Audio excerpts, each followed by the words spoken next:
Samantha Scaffidi.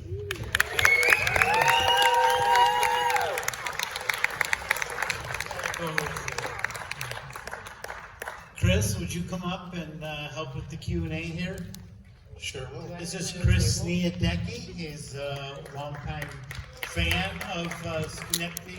It came from Schenectady events, and he recently asked me, "Can I have more of the role?" Yeah, sure. Here you go. I feel like I want you to sit down with me. I feel like this came along.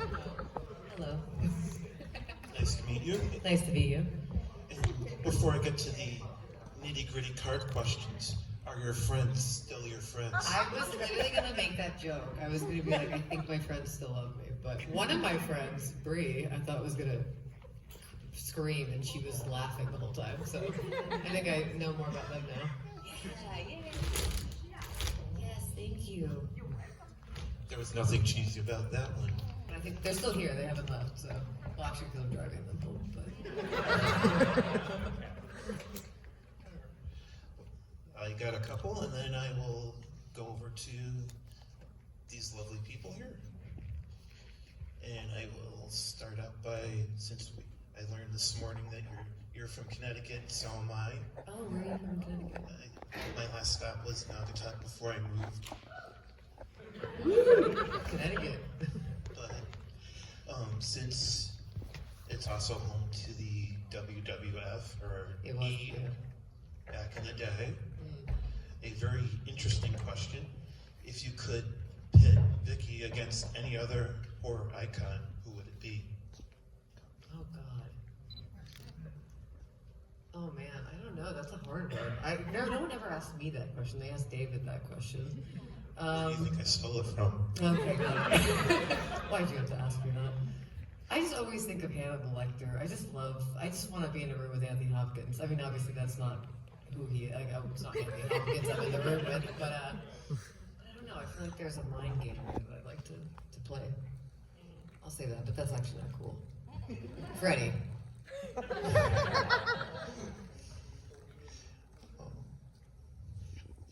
On to the possible 4 questions.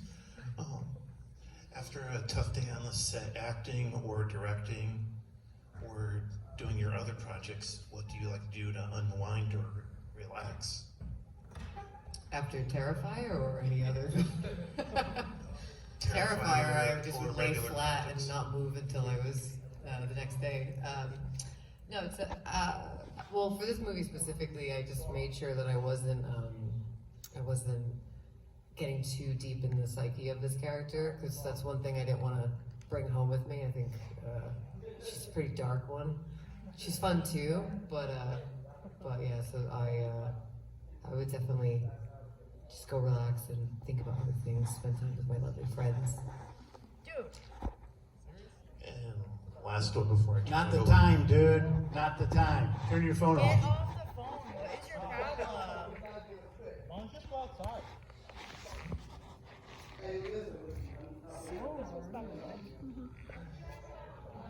I have a question for you. Yes. All right. Now you've been in feature films with Morgan Fairchild, Marisa Tomei, Chris Jericho, and roughly half the cast of The Sopranos. I was like, was I with Marisa Tomei in a movie? Yeah, you were. Which movie? Maybe you weren't in a scene with her. What movie? But I'm wondering It's like my idol. What movie was I in? now, who are you most? I'd have to go look that up. Okay, yeah, please let me know But after. definitely, she's in the cast of a film that you're in.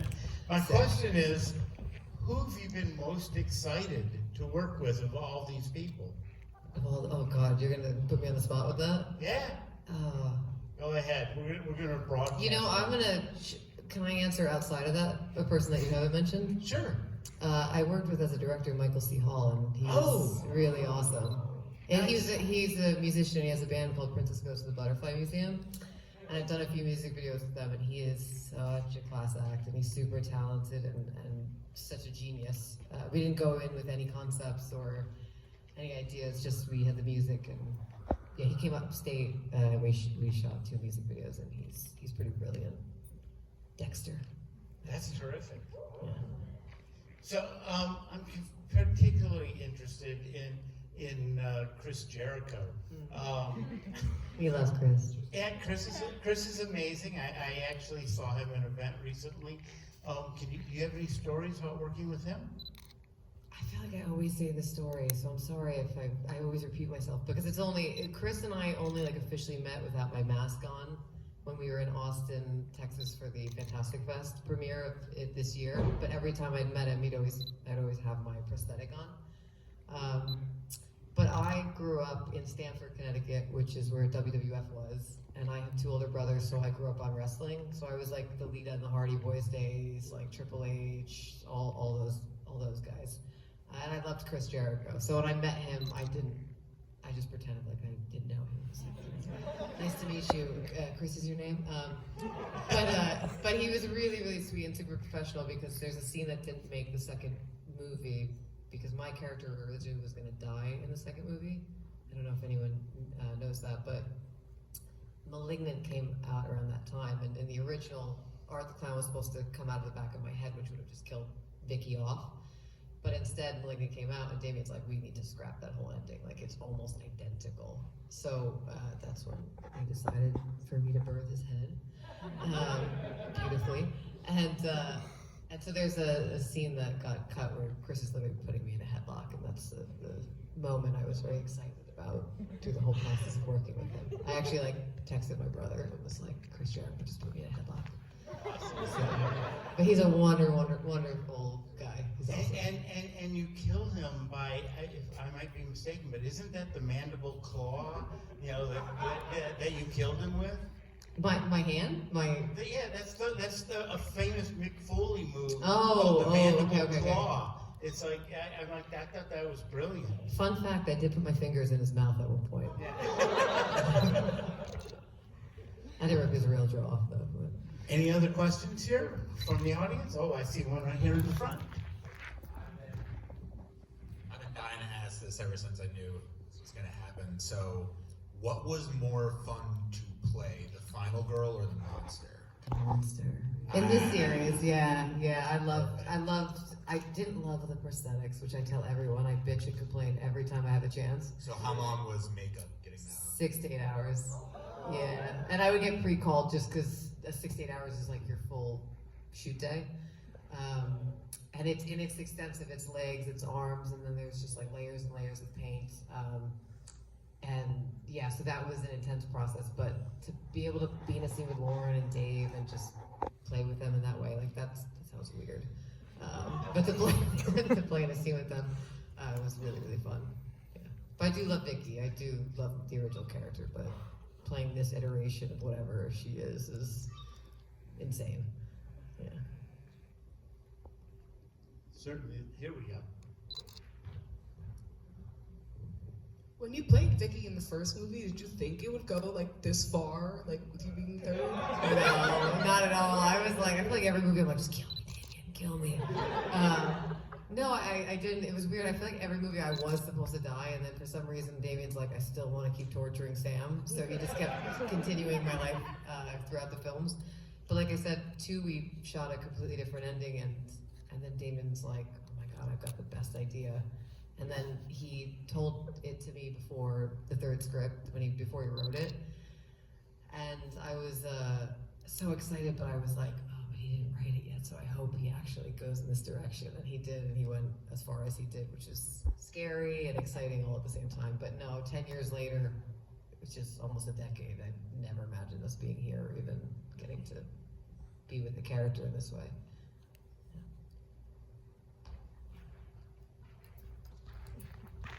Excuse me while I jog across the room. Have you always been a horror movie fan? And if so, what's your favorite movie? So I actually did not grow up on horror. So I became a horror fan as I grew in the series, in the franchise. So I actually have not. I make fun of my friends, but I literally can't watch the blood and violence in these movies. I cover my eyes the whole time. I've seen like little bits and pieces, but there's certain I can't actually watch it. I'm a little bitch. But I really love horror now, and I have a long list. I'm about to get into like Christmas horror, but I count Silence of the Lambs as a horror, and that is like one of my favorite films. But I'm Rosemary's Baby. I mean, there's just so many that I'm beginning to explore. So I'm a huge fan now, and a lot of that is because of meeting people and hearing how much they love horror. So it's a brilliant genre. Okay, over back there in the back. Oh, nice run, Paul. Yes.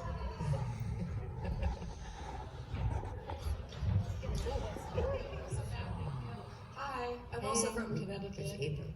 What is it? I'm also from Connecticut. Oh, nice. Where are you from? Woolgate. No Where? one's ever heard of it. It's like Where is it? It's like next to Waterbury. Yeah, no, I know where that is. Yeah. Yes. Yeah, Woolgate. So I read online that when you were gonna do the first movie, you weren't into it, but then you met with the director and you had a conversation with him. Is that true? And if so, what did he say to you to get you to do it? Oh no, he didn't get me to do it. I just was doing nothing else. I was like, I was not auditioning. No one was hiring me. I was like, oh, I could use the money. No, I read the script, and Damien actually said something recently that put two and two together. Why the first time I read the script was so intense is because Art the Clown doesn't like jump off the page. So when you read the script, it just feels like pure sadism. Like you don't know unless you know who Dave is and Damien and what they do, and they put the two together. You just and Damien like will put like explicitly besides the masturbation scene, he will explicitly write all the moments that he plans on executing. So when I first read the script, I was like, what is wrong with this fucking person? Like there's something really wrong with him. And then he actually when I first met Damien, it was to go get my head cast in Staten Island, and I went to Staten Island by myself, and Puya, who played the crazy cat lady, was supposed to be there, and she wasn't, and Damien's like, oh, it's just me, and I'm like, oh, this is definitely not gonna go well, like, I'm definitely getting murdered.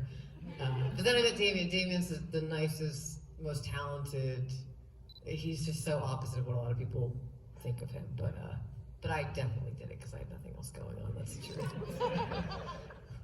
You say you had nothing else going on, but you're a writer and director and have done some fantastic short films. PSAs That came later. for abuse and can you talk a little bit about how you got into that? Yeah, I was acting for about a decade. That was my passion. I was really set like I'm gonna be a working actor, and literally I think Terrifier is my greatest success as an actor, and it's been such a blessing in so many ways. But I switched careers in like 2019 because I was producing in order to act, and then I was producing, and I started imagining like I was writing my whole life without knowing I was a writer or even acknowledging that.